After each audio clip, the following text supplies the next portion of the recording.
আসসালামু আলাইকুম। হঠাৎ করে পাখির ঠান্ডা লেগে মারা যাওয়ার কারণে পাখিকে তৎক্ষণাৎ চিকিৎসা দেওয়ার জন্য কি কি ব্যবস্থা নেওয়া হলো সেই সকল তথ্য ইনশাআল্লাহ ভিডিওর মাধ্যমে বলে দেব। রাতে পাখির ডিম সংগ্রহ করতে এসে দেখি 3টা পাখি মারা গেছে এবং ওই 3টা পাখি ঠান্ডা রোগে আক্রান্ত।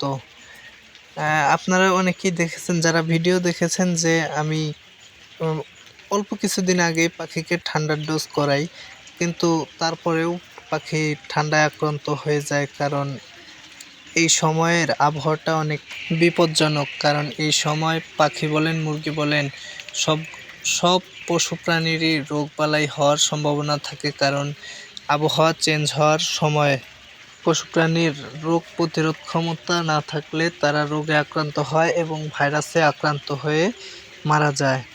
তো এখন আমার খামারে এসে রাত্রে এসে দেখি আমার খাঁচার মধ্যে পাখি 3টা মারা গেছে ঠান্ডা রোগে আক্রান্ত হয়ে।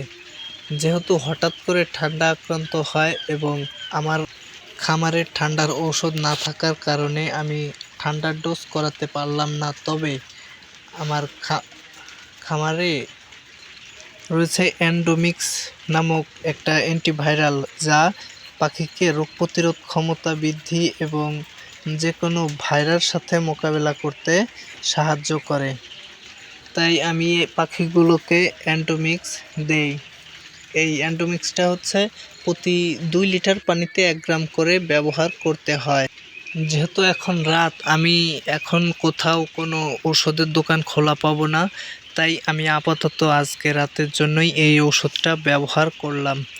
ইনশাআল্লাহ কালকে সকালেই পাখিকে ঠান্ডার ঔষধ এনে পাখির জন্য চালাবো।